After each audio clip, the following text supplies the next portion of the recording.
আসসালামু আলাইকুম, সবাই কেমন আছেন? আজকে নিয়ে আসলাম অল্প তেলে অল্প মশলা দিয়ে গরুর মাংসের বিরিয়ানি। চলুন মূল রেসিপিতে চলে যাই। আমাদের পরিবারে আমরা মাত্র 4 জন, তাই 1 কেজি ফলার চাল, 1.5 কেজি গরুর মাংস নিলাম। প্রথমে চালগুলো আধা ঘন্টা ভিজিয়ে রেখেছি, এখন চালগুলো ধুয়ে নিব।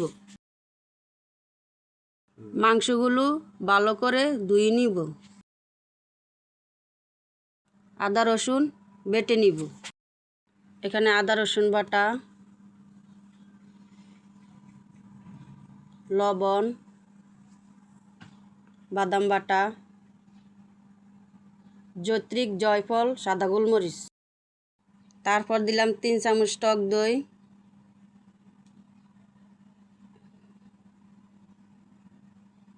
1 চামচ গুঁড়া মরিচ। একটু নেড়ে চেড়ে একটু পানি দিয়ে মিশ্রণ করে নিলাম। অল্প কয়েকটা আলু ভেজে নিলাম। আলু ভাজা হয়ে গেলে উঠিয়ে নিব। আজকে পাক করব মাটির চুলায়।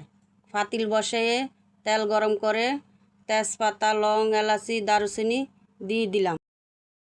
পেঁয়াজগুলো হালকা বাদামি করে ভেজে নিব। পেঁয়াজগুলো ভাজা হলে কাঁচামরিচ, মাংসগুলো দিয়ে দিব।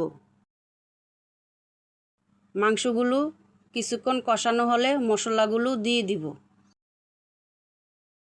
আমি রাঁধুনি বিরিয়ানির মশলা দিছি, আপনারা যে কোনো মশলা দিতে পারেন।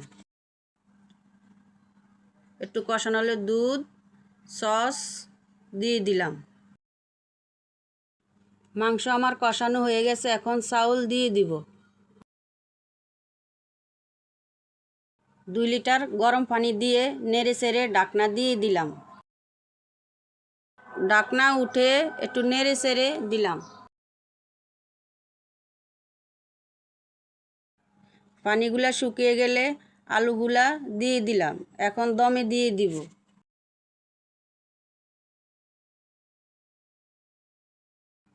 কিছুক্ষণ পরে গুঁড়া দুধ, ঘি দিলাম।